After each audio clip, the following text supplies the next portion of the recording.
যে কোনো এক কারণবশত নবীজির একখানা আঙ্গুল মুবারক খাইতে গেছে। এর ব্যথায় নবীজির গায়ে জ্বর আইসা গেছে, যার কারণে নবীজি একটানা ৩-৪ দিন পর্যন্ত তাহাজ্জুদের নামাজ পড়তে পারেন না। নবীজি অসুস্থ। এর ভিতর দিয়া বেঈমানেরা সুযোগ পেয়েছে। বেঈমানের নেতাগণ নবীজির কাছে এসে একটা প্রশ্ন উপস্থাপন করেছে। এত হাট প্রশ্ন, মানুষের রূহ নিয়ে জানতে চেয়েছে। মানুষের দেহ আল্লাহর কুদরতের মাধ্যমে সৃষ্টি হলেও সাবালক পুরুষ আর সাবালিগা নারী কিছু না কিছু বুঝে, কিন্তু মানুষের রূহ কি দিয়া সৃষ্টি করেছেন, এই রূহের তাত্ত্বিকতা কি, বাস্তবতা কি? সাবালক পুরুষ আর সাবালিকা নারী তো দূরের কথা, জগতের সমস্ত বৈজ্ঞানিক সাইন্সবিদ 16 আনার 1 আনাও বুঝি। এত বড় হাট প্রশ্ন নিয়ে নবীজির কাছে আসে রূহ সম্পর্কে জানার জন্য, অথচ নবীজি অসুস্থ। আল্লাহ নবী উত্তর কই থেকে দেবেন? ওহীর মাধ্যমে আল্লাহ জানাবেন, তাই তো উত্তর দিবেন। ওহী বন্ধ হয়ে গেছে, নবীজি উত্তর দিতে পারেন না। আমাদের বাংলাদেশের কোনো এলাকায় কোনো মহলে নবীকে আলিমুল গায়ব বলে থাকে। তিনি সব কিছু জানেন। এই গুণটা হলো একক আল্লাহর জন্য।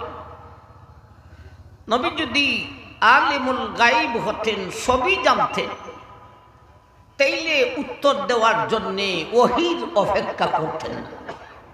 ঠিক না বেঠিক? আমার ভাই, নবীজি অসুস্থ, এই দিকে ওহীও বন্ধ হয়ে গেছে।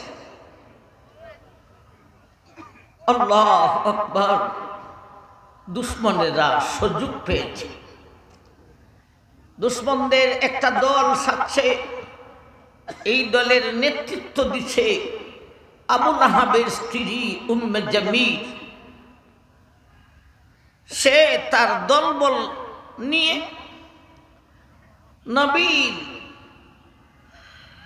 সম্পর্কে 2টা কথা প্রচার করা শুরু করেছে। নবীজি অসুস্থ হওয়ার কারণে বলা শুরু করেছে, মুহাম্মদকে তার আল্লাহ পরিত্যাগ করেছেন, ছেড়ে দিয়েছেন। আর ওহী বন্ধ হওয়ার কারণে দুশমনেরা বলে, মুহাম্মদের আল্লাহ মুহাম্মদের সঙ্গে দুশমনি শুরু করেছে। নাউযুবিল্লাহি মিন যালিক। এই 2টি কথা, মুহাম্মদের আল্লাহ মুহাম্মদকে পরিত্যাগ করে দিয়েছেন, ছেড়ে দিয়েছেন। মুহাম্মদের আল্লাহ মুহাম্মদের সঙ্গে দুশমনি শুরু করেছেন। এই 2টি কথার উত্তর দেওয়ার জন্যে আল্লাহ সূরাতুদ দুহাকে নাযিল করেন। ওয়াদ-দুহা ওয়াল-লাইলি ইযা সাজা মা ওয়াদ্দাআকা রাব্বুকা ওয়া মা ক্বালা ওয়ালাল আখিরাতু খায়রুল লাকা মিনাল উলা ওয়ালা সাওফা ইউতিকা রাব্বুকা ফাতারদা। ওয়াদ-দুহা 1 নম্বর আয়াত। ওয়াল্লাইলি ইযা সাজা। 2 নম্বর মা ওয়াদ্দাকা রাব্বুকা ওয়া মা ক্বালা। 3 নম্বর প্রথম 2টি আয়াতে আল্লাহ কসম খেয়েছেন, শপথ খেয়েছেন। কসম আর শপথ খেয়ে 3 নম্বর আয়াতে আল্লাহ নবীর দুশমনদের এই 2টি কথার উত্তর দিয়েছে। কসমগুলি উদ্দেশ্যমূলক হয় না, কসম খেয়ে যেই কথা বলেন সেই কথাটা উদ্দেশ্যমূলক হয়। একজনে বলল, ওয়াল্লাহ খুদার কসম আর জীবনে সুদ খাবো না। এখানে আর জীবনে সুদ খাবো না, এটা হলো উদ্দেশ্যমূলক কথা। কিন্তু ওয়াল্লাহ খুদার কসম এই কথাটা উদ্দেশ্যমূলক নয়। উদ্দেশ্যমূলক নয় তাহলে বলে কেন? উদ্দেশ্যমূলক কথাটাকে গুরুত্বপূর্ণ করে তোলার জন্য। এমনই ভাবে আল্লাহ প্রথম নম্বর আয়াত ওয়াদ্দুহা, আমি দুহার কসম খাইলাম। ওয়াল্লাইলি ইযা সাজা, লাইলে সাজার কসম খাইলাম। দুহা কি, লাইলে সাজা কি, এই প্রথম 2 আয়াতের ব্যাখ্যা আমরা একটু পরে করব। 3 নম্বর আয়াতে 2টা কথার উত্তর দিয়েছেন উদ্দেশ্যমূলক কথা, সেই 3 নম্বর আয়াতটা আমরা আগে বুঝব। আল্লাহ বলেন ওয়াদ্দুহা ওয়াল্লাইলি ইযা সাজা মা ওয়াদ্দাআকা রাব্বুকা ওয়া মা ক্বালা।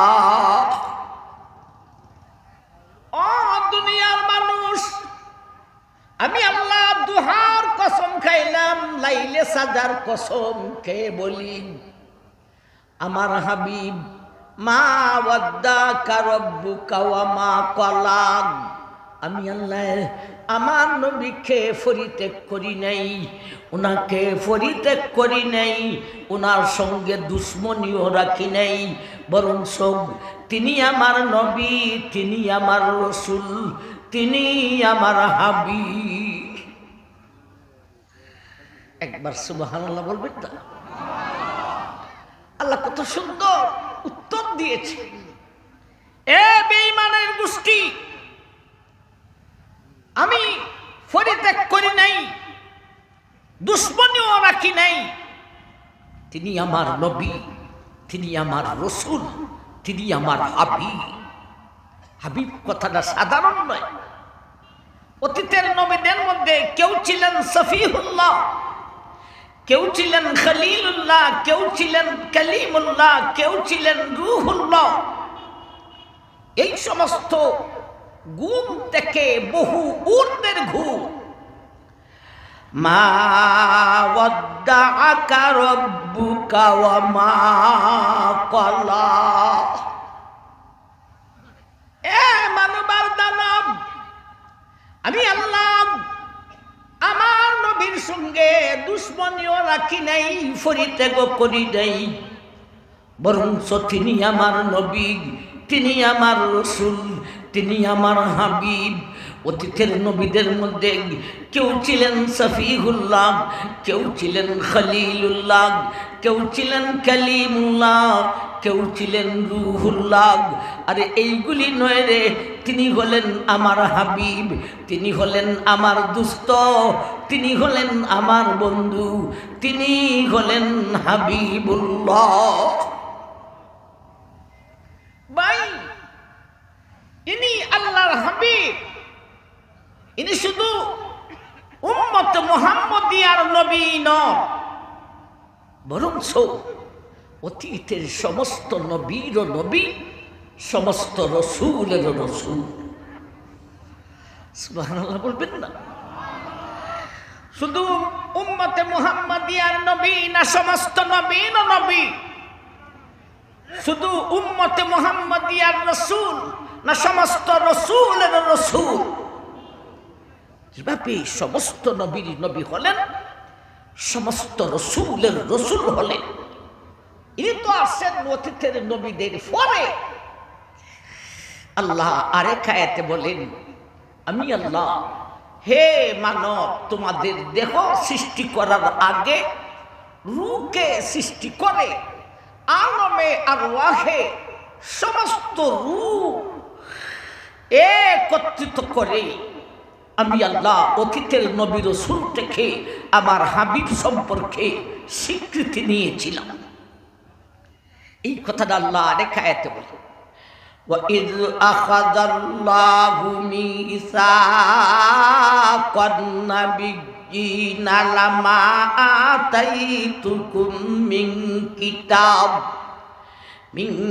كِتَابٍ وَحِكْمَةٍ ثُمَّ جَاءَكُمْ رَسُولٌ مُصَدِّقٌ لِّمَا مَعَكُمْ لَتُؤْمِنُنَّ بِهِ وَلَتَنصُرُنَّهُ قَالَ أَأَقْرَرْتُمْ وَأَخَذْتُمْ عَلَى ذَلِكُمْ إِصْرِي قَالُوا أَأَقْرَرْنَا قَالَ فَاشْهَدُوا وَأَنَا مَعَكُمْ مِنَ الشَّاهِدِينَ।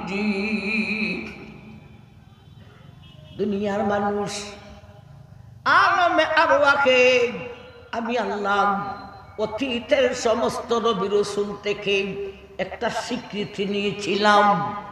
আদম থেকে ঈসা পর্যন্ত, ও নবী রাসূলগণ, তোমরা আমার হাবিবকে নবী আর রাসূল মাননি না মানো না? ক্বালু আআকরারতুম ক্বালা ফাশহাদু ওয়া আনা মাআকুম মিনাশ শাহিদিন।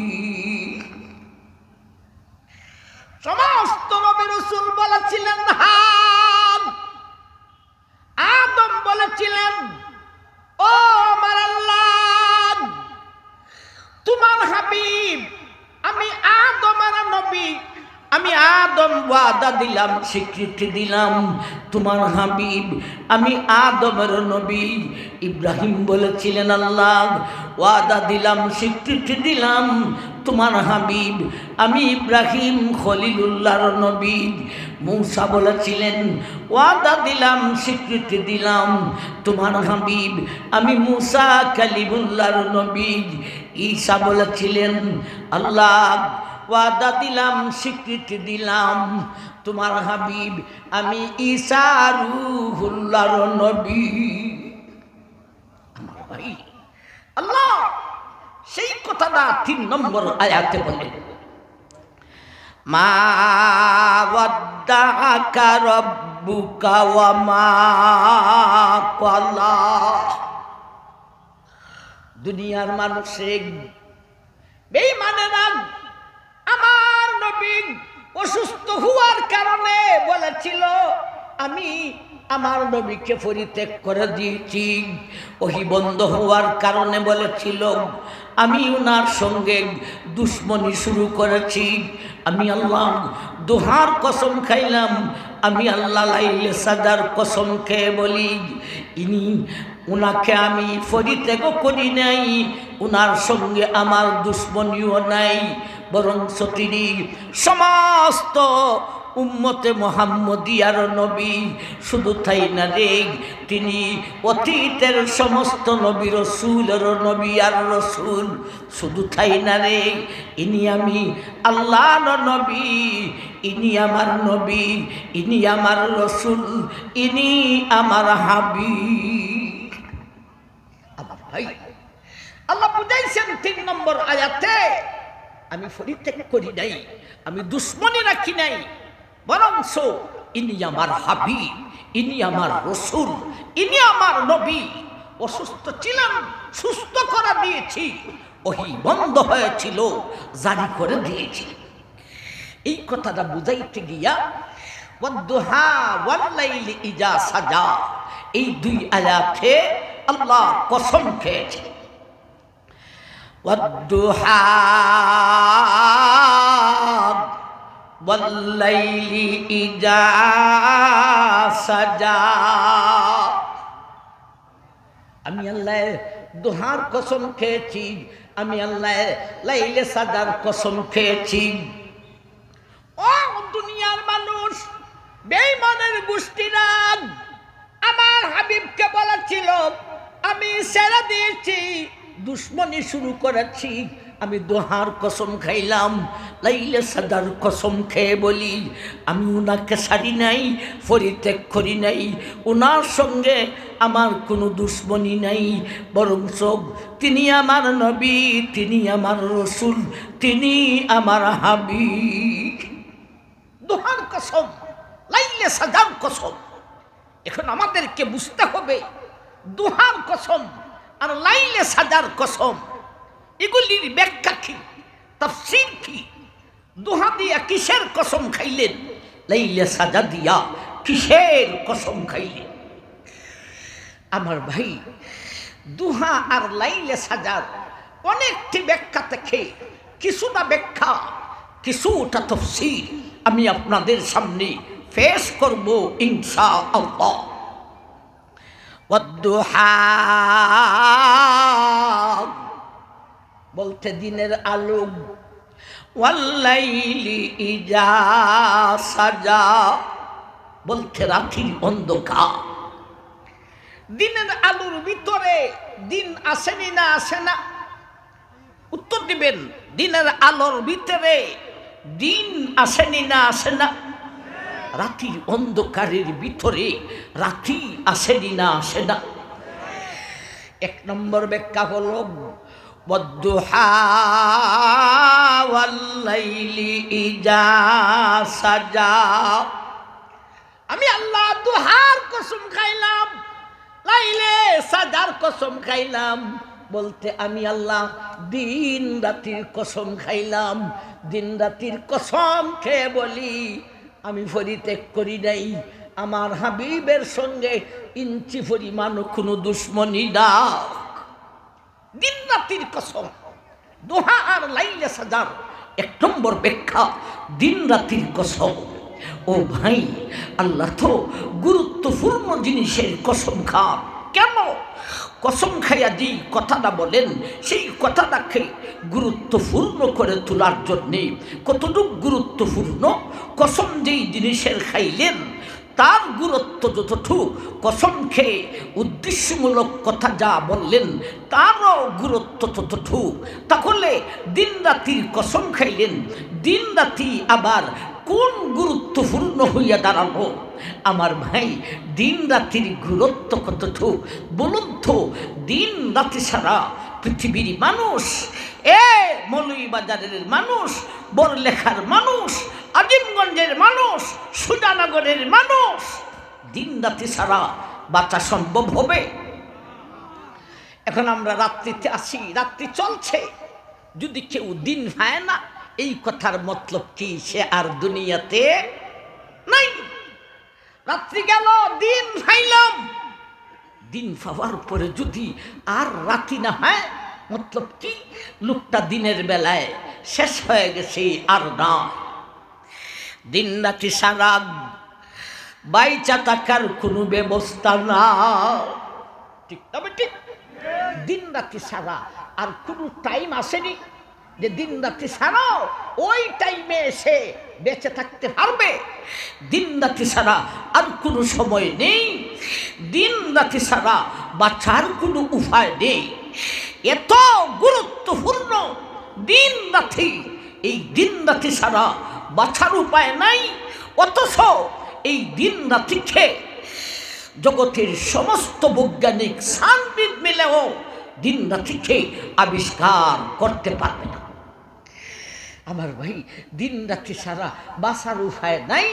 আবার দিন রাতিকে জগতের কোন বৈজ্ঞানিক ক্ষেপণাস্ত্র তৈরি করেছ, পারমাণবিক তৈরি করেছ, মিসাইল তৈরি করেছ, জঙ্গি বিমান, যুদ্ধের বিমান তৈরি করেছ, কিন্তু দিন রাতি তৈরি করে দেখানো তোমাদের পক্ষে 16 আনার 1 আনাও সম্ভব হবে না। আমার ভাইজান, এই দিন রাতি হয় কিভাবে?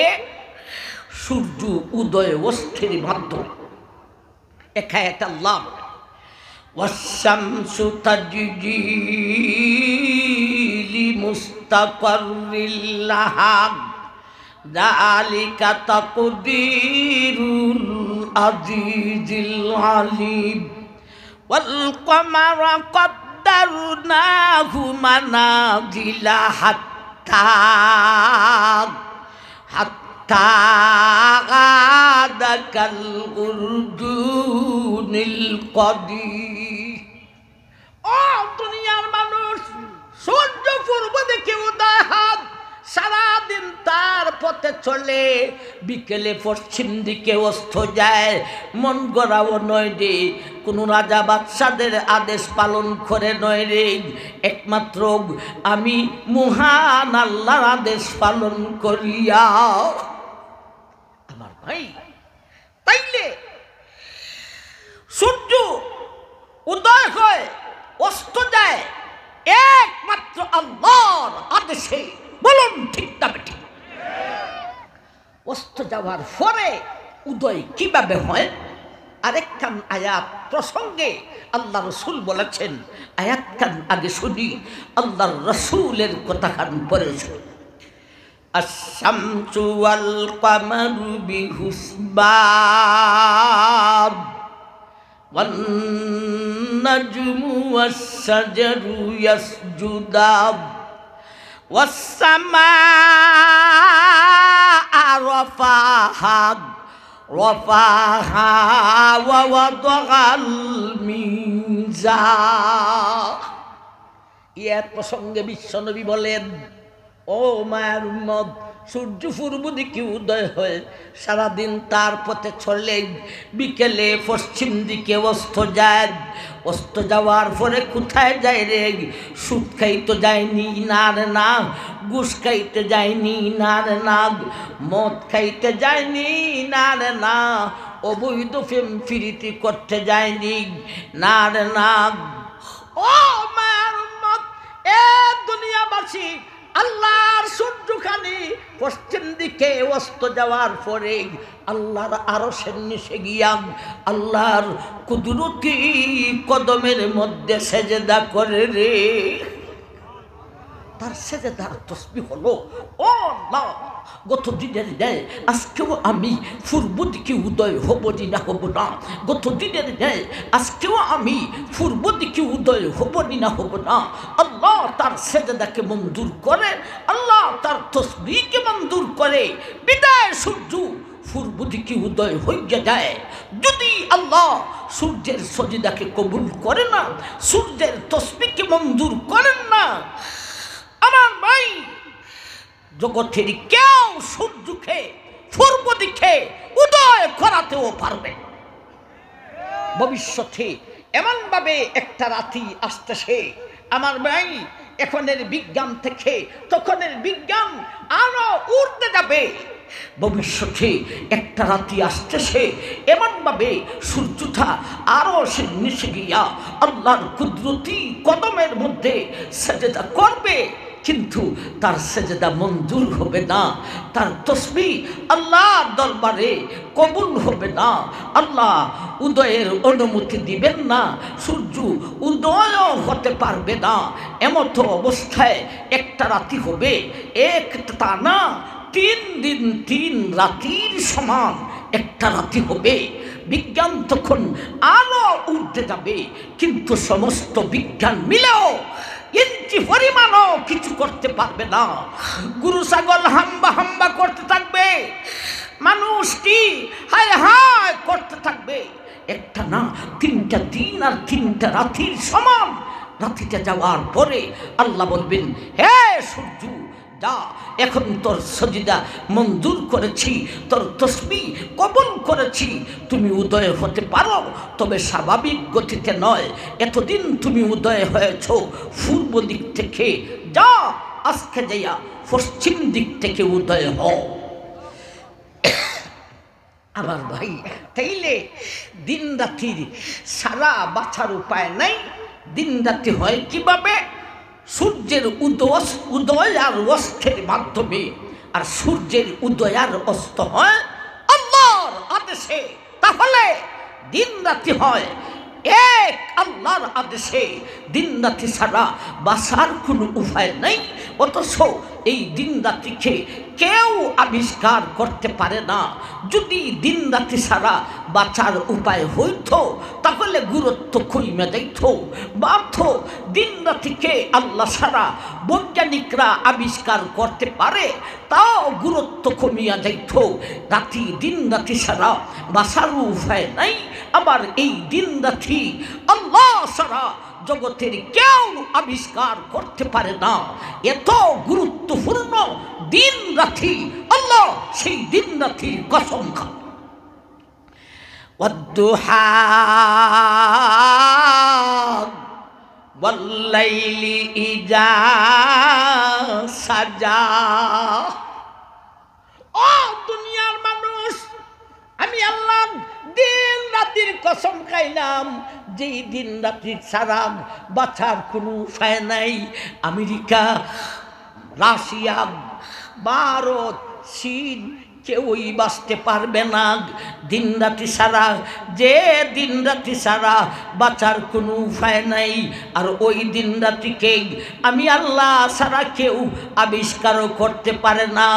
দুনিয়ার মানুষরে ওই গুরুত্বপূর্ণ দিন রাত্রির কসম খেয়ে বলি, আমি আল্লাহ আমার নবী ওনাকে পরিত্যাগ করি নাই, ওনার সঙ্গে দুশ্মনীও নাই, বরং তিনি আমার নবী, তিনি আমার রসুল, তিনি আমার হাবিব।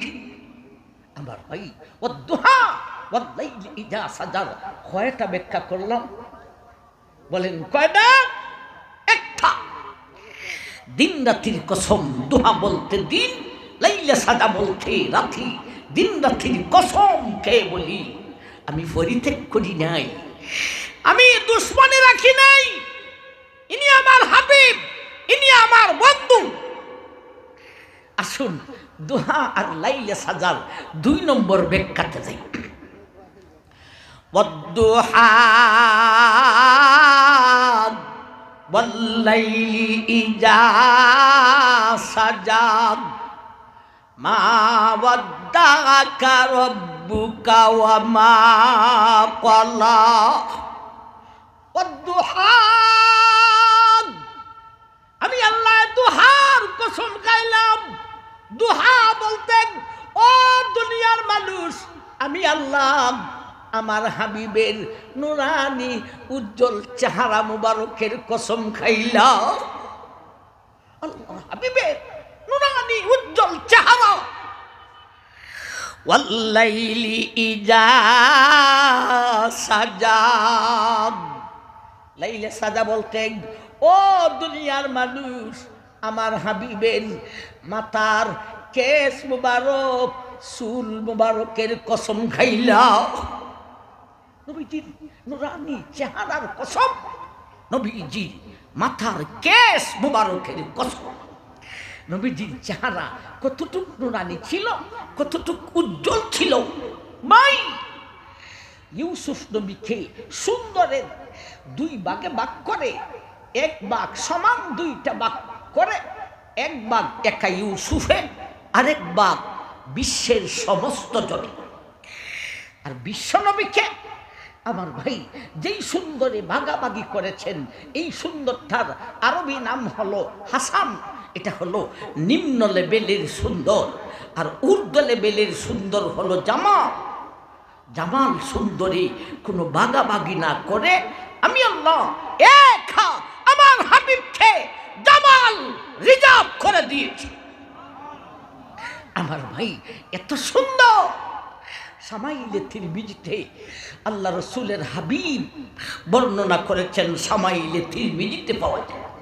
ওনারা বলেন ফি ওয়াজহিহি তাদবীরুন আবিয়াদুন আশরাবুন আতহাদুল আইনাইন আদআদুল আইনাইন আহদাবাল আসফা। ও দুনিয়ার মানুষ, আল্লাহর হাবিব বিশ্ব নবীর চেহারা মুবারক গোলাকার ছিল রে, লম্বা ছিল না, গোলাকার ছিল। নুরানি চেহারার রংটা কেমন ছিল রে? আল্লাহ বলেন, সাহাবায়ে কেরাম বলেন, আবিয়াজুন আশরাবুন, সাদা ছিল, আবিয়াজুন সাদা ছিল, আবার একেবারে দবদবা সাদা না রে, আবিয়াজুন আশরাবুন লাল মিশ্রিত ছিল। সাদার সঙ্গে লাল মিশ্রিত হইলে আমার কাছে কেমন লাগে রে? হলুদের মুড়ার রঙের না, হলুদের মুড়া, হলুদ বুঝেননি আপনারা? হলুদের মুড়ার রংটা লাল না, সাদাও না, লালে সাদায় মিশ্রিত ছিল নবীজির নুরানি চেহারার রং। ফি ওয়াজহিহি তাদবীরুন আবিয়াদুন আশরাবুন আতহালুল আইনাইন আদাদুল আইনাইন। দুনিয়াবাসী রে, হাবিবুল্লাহর চোখ মুবারক দুইটা বড় বড় ছিল, চক্ষু চক্ষুটি সুন্দর নয় রে। আমি আল্লাহর দরবারও শুকরিয়া আদায় করি, যেমন দিছেন তেমন, তবে আমার চক্ষু দুইটা ছোট ছোট, সুন্দর চক্ষু হলো, বড় বড় চক্ষু রে। নবীজির চোখ মুবারক দুটা বড় বড় ছিল, আদাদুল আইনাইন আতহালুল আইনাইন। নবীজির চোখ দুটা এমন ছিল রে, সুরমা না মাখলেও দেখা যাইত যেন সুরমা মাখানু।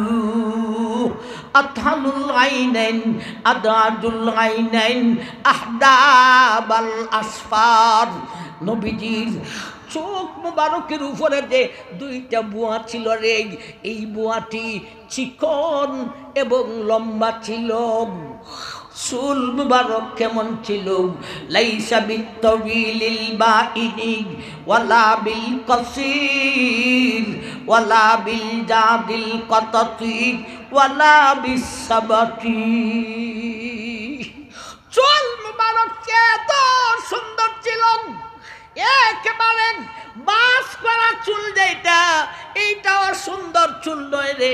আবার একেবারে কুকরানো চুল যেটা, এইটাও সুন্দর চুল নয় রে।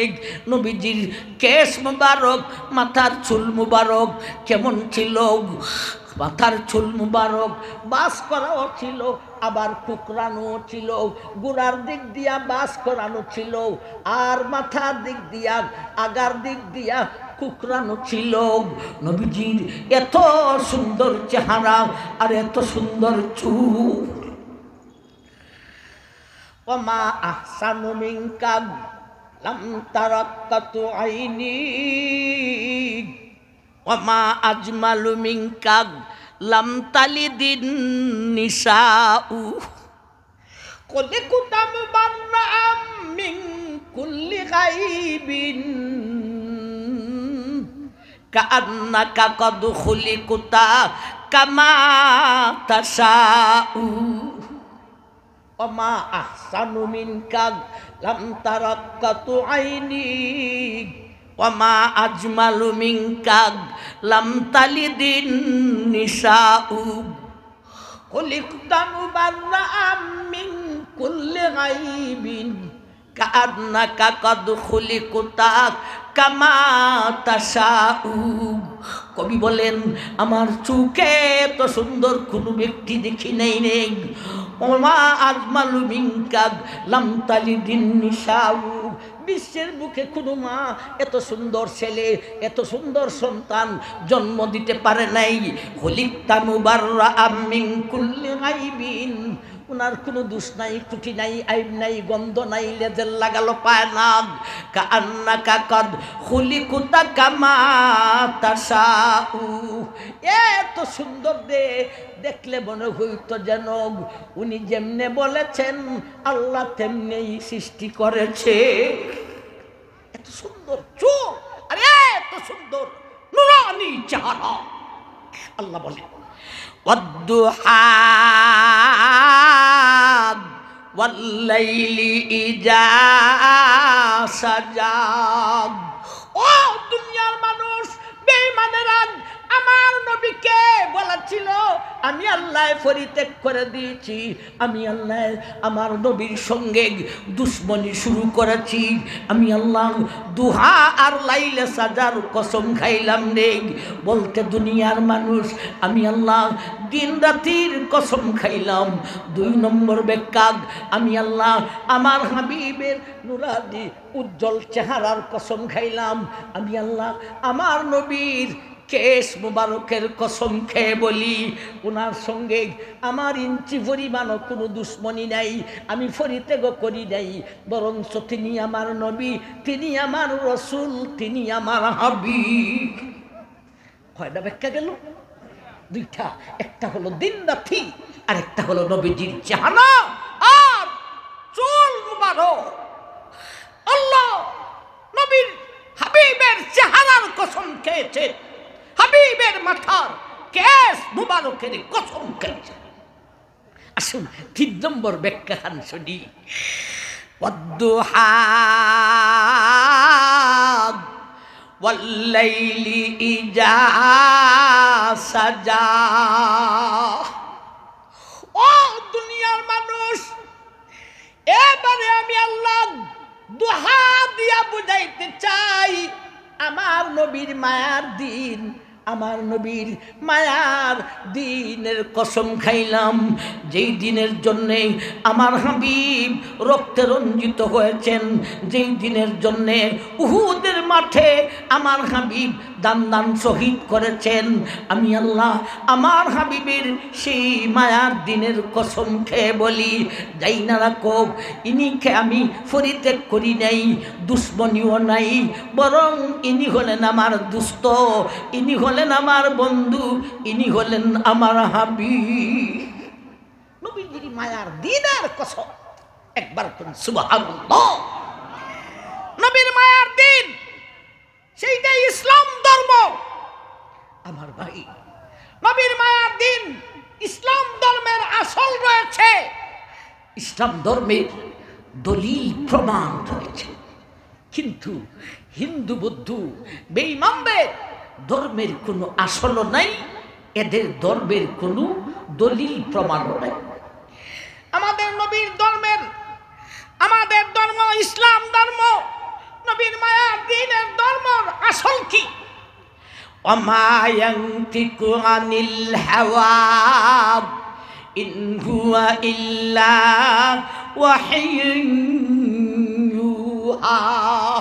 দুনিয়াবাসীরে আমার হাবিব একটা কথাও, আমার হাবিবের একটা বিধানও ওনার নিজের পক্ষ থেকে নয়, উনি নিজে থিওরি দিয়া সৃষ্টি করেন নাই।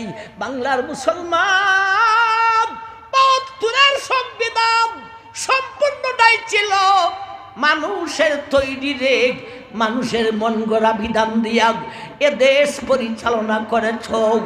ও দুনিয়ার মানুষ, এ বাংলাদেশি, ও বাঙালি, নবীর মায়ার দিন এটা নবীর মন গড়া বিধান নয়, নবীর মন গড়া থিওরি নয়, এটা হলো আল্লাহর পক্ষ থেকে আসে। তাইলে ইসলাম ধর্ম নবীর মায়ার দিনের আসল হইল ওহী। নবীর মায়ার দিন, মায়ার দিনের আসল কি? আরো জোরে বলেন, আসল কি? ওহী। স্বাধীন হওয়ার পর থেকে নিয়ে এই দেশে উলামাদের সুযোগ আসে নাই, এখন উলামায়ে কেরামের সুযোগ আসে। ইসলামী দলগুলি জোট হতে যাচ্ছে। আমার ভাই, ইসলামী দল জোট হয়ে যদি আপনাদের কাছে আসে, আপনারা সাড়া দেওয়ার চেষ্টা করবেন, ঠিক না বেটি? আমি নিজেও বাংলাদেশ খেলাফত মজলিসের পক্ষ থেকে হবিগঞ্জ 1 আসন নবীগঞ্জ বাহুবল থেকে কেন্দ্র থেকে আমার নাম ঘোষণা করা হয়েছে। আমার ভাইজান, আপনারা তো আমাকে ভোট দিবেন না, দোয়া তো করতে পারবেন। আমি মিরপুরি কি আপনাদের জন্যে আজকাইলের মিরপুরি 35 বছর যাবৎ ওয়াজ করি। নবীর মায়ার দিন, ওই দিনের আসল হইল ওহী। কিন্তু হিন্দু বৌদ্ধরে তোমার ধর্মের আসলটা কি? এরা দেবতা, এই দেবতারে তৈরি করছে নিজের হাত দিয়া মাটি দিয়া সৃষ্টি করছে হে আর কয় এই দেবতাটা আমার সৃষ্টিকর্তা। আরে দেবতা তোর সৃষ্টিকর্তা না দেবতারে তুই সৃষ্টি করছ? আমার ভাই এরপরে একটা পূজা আসে, এদের লম্বা পূজা। পূজা তো সবসময় চলে, একটা লম্বা পূজা আসে, কয়েকদিন ব্যাপী হয়। এটার মধ্যে প্রথমে এরা নাক আর কপাল মাটিতে লাগাইয়া দেবতারে সজিদা করে, ঠিক না বে ঠিক? এই কপাল আর নাক মানুষ তোমার 3.5 দেহের মধ্যে সবচাইতে সম্মানী অঙ্গ হলো চেহারা, আর চেহারার মধ্যে সবচাইতে সম্মানী অঙ্গ হলো নাক আর কপাল। এ আজিমগঞ্জ, এ সুজানগর, বড়লেখার মা বোনেরা, এ আল্লাহ বলেন এ আমার বান্দিরা, তোমার কপাল দেখে আল্লাহ সৃষ্টি করেছেন।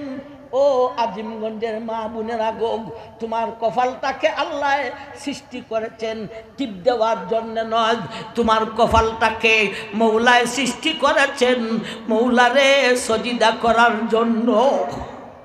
ভাই নাক আর কপাল 3.5 দেহের মধ্যে সবচাইতে সম্মানী অঙ্গ। এই নাক আর কপাল মাটিতে লাগাইয়া সম্মান প্রদর্শন করা একমাত্র আল্লাহকে করা যায়, আর কাউকে করা যায় না। এটা হলো ঊর্ধ্ব লেভেলের সম্মান প্রদর্শন। হিন্দু বৌদ্ধরা ওই পূজায় দেবতাকে নাক আর কপাল মাটিতে লাগাইয়া সজিদা করে ঊর্ধ্ব লেভেলের সম্মান দেওয়ার পরে পূজার লাস্টে বেন্দা আমার ভাই দেবতার ফাঁসাই দিয়া বেন্দা ঢুকাইয়া নদীর মধ্যে সুবা মাইরা ধরে। এটার কয় গঙ্গা পূজা, গাং থেকে কয় গঙ্গা। তো তুই যদি নাক আর কপাল লাগাইয়া সজিদা দিয়া এত সম্মানই দিলে, তাহলে লাস্টের বেলায় ফাঁসাইদা বেন্দা ঢুকাইয়া এটারে নদীতে সুবা দিয়া এত অপমান কেন করে? আমরা ধর্ম ইসলাম ধর্মের আসল আসে ওয়াদ্দুহা ওয়াল্লাইলি ইজা সাজা। দুনিয়াবাসী আমি আল্লাহ দুহার কসম খাইলাম, বলতে আমার নবীর মায়ার দিনের কসম খাইলাম, দিন রাতির কসম খাইলাম, আমার নবীর নুরানি চেহারার কসম খাইলাম, আমার হাবিবের মাথার কেশ মুবারকের কসম খাইলাম, এইবারে আমার হাবিবের মায়ার দিনের কসম খাইলাম। যেই দিনের আসল আছে, যেই দিনের দলিল প্রমাণ রয়েছে, যেই দিনের আসল হইল ওহী, এই দিনের আসল হলো ওহী। দলিল প্রমাণ কি? আসহাবে কাহফ গুহাবাসী প্রথমে 6 জন ছিল, 6 জনে গভীর রজনীতে মিটিং শুরু হয়েছে। একজনকে সভাপতি বানাইছে আর বাকি 5 জন সদস্য। 5 জনে কয় লাউলা ইয়াতুনা আলাইহিম বিসুলতানিম বাইয়িন। ও সভাপতি সাহেব, লক্ষ্য করে কথাটা শুনবেন। আমরা 6 জনে একটা দল, সারা দেশের মানুষ মিলে আর একটা দল। আমাদের দাবি হলো লা ইলাহা ইল্লাল্লাহ, আর এদের দাবি হইল গায়রুল্লাহ। ও সভাপতি সাহেব, লক্ষ্য করে শুনবেন। লাউলা ইয়াতুনা আলাইহিম বিসুলতানিম মুবিন। এরার দলে মানুষ অনেকজন, মানুষ বেশি, কিন্তু এদের দাবি যে গায়রুল্লাহ, এই গায়রুল্লাহর পিছনে একটা দলিল নাই। আমাদের দলে মানুষ মাত্র 6 জন হইতে পারে, কিন্তু আমাদের দাবি দে ইল্লাল্লাহ, এই দাবির পিছনে দলিল কতটা জানেননি? সৃষ্টি জগৎ যতটা, সৃষ্টি জগৎ কতটা। লাউ কানাল বাহরু মিদাদাল লিকালিমাতি রাব্বি লানাফিদাল বাহরু ক্বাবলা আন তানফাদা কালিমাতু রাব্বি ওয়ালাউ জিনা বিমিসলিহি মাদাদা। সমস্ত পাহাড়ের গাছ দিয়া, বৃক্ষ দিয়া যদি কলম বানানো হয়, সারা বিশ্বের সমস্ত সাগরের পানি যদি কালি বানায়া দেওয়া হয় আর লিখতে থাকে সাগরের পানি কালি শেষ হইয়া যাইতে পারে, সৃষ্টি জগতের লিখুনি শেষ হইতে পারে না।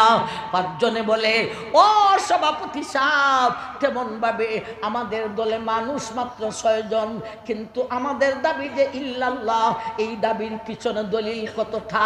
সাগরের পানি যদি কালি হইয়া যায় আর ওই কালি দিয়া যদি আমাদের দাবির পিছনে দলিল লেখা শুরু করিয়া দেওয়া হয়, সাগর শেষ হইয়া যাইতে পারে, সাগর শুকাইতে পারে, আমাদের দাবি ইল্লাল্লাহর দলিলের লিখুনি শেষ হইতে পারে না।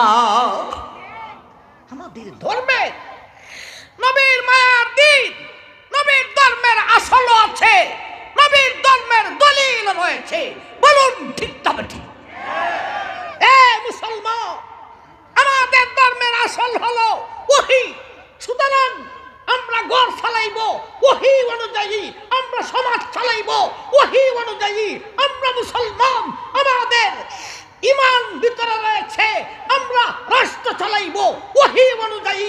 আমরা সংসদে আইন তৈরি করতে হবে না, ওহীর মাধ্যমে আল্লাহ কোরআনে আইন তৈরি করে দিয়েছে।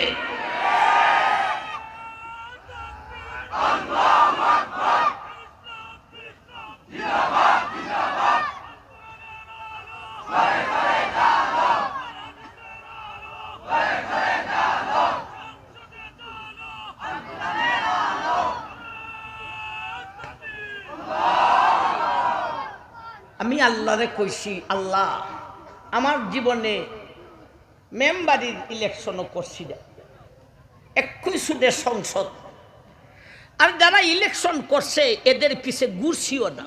আল্লাহ আমি কিচ্ছু জানি না। আল্লাহ যদি এমপি হওয়ার কারণে পরকালে আমার সুখের বদলা শাস্তির ব্যবস্থা হয়, আমাকে তুমি যে কোনো উসিলার মাধ্যমে এই লাইন থেকে আউট করে দাও। আরেকটা কথা খুশি, আল্লাহ আমি এমপি হয়ে যদি এই 2 উপজেলার মানুষের হক আদায় করতে না পারি, তাও আমাকে আউট করে দাও। আমার ভাইজান, তাইলে কয়টা ব্যাখ্যা করলাম? ওয়াদ্দুহা ওয়াল্লাইলি ইজা সাজাগ মা ওয়াদ্দাকা রাব্বুকা ওয়া মা ক্বালাক। দুনিয়ার মানুষ বেঈমানেরা আমার হাবিবকে বলেছিল আমি পরিত্যাগ করে দিয়েছি, আমি দুশ্মনী শুরু করেছি, আমি দুহা আর লাইলে সাজার কসম খেয়ে বলি, বলতে দিন রাতির কসম খাই নাম, যেই দিন রাতি ছাড়া বাঁচার উপায় নাই, অথচ সেই দিন রাতিকে আমি আল্লাহ ছাড়া জগতের কেউ আবিষ্কার করতে পারে না।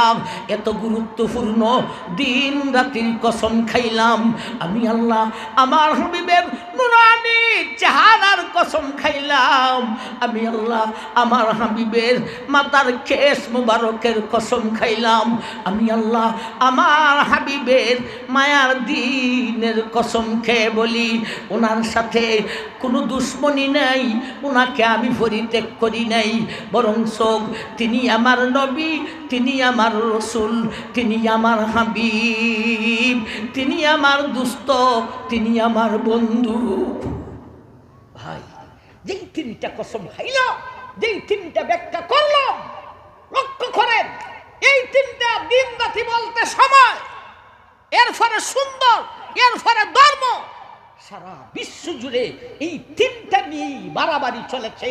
সময়ের মারামারি, কার দেশে কত দ্রুত যানবাহন তৈরি করতে পারে। শুনছিলাম চট্টগ্রাম থেকে ঢাকা পৌঁছাবে এমন একটা ট্রেন তৈরি হবে, মাত্র লাগবে 30 মিনিট।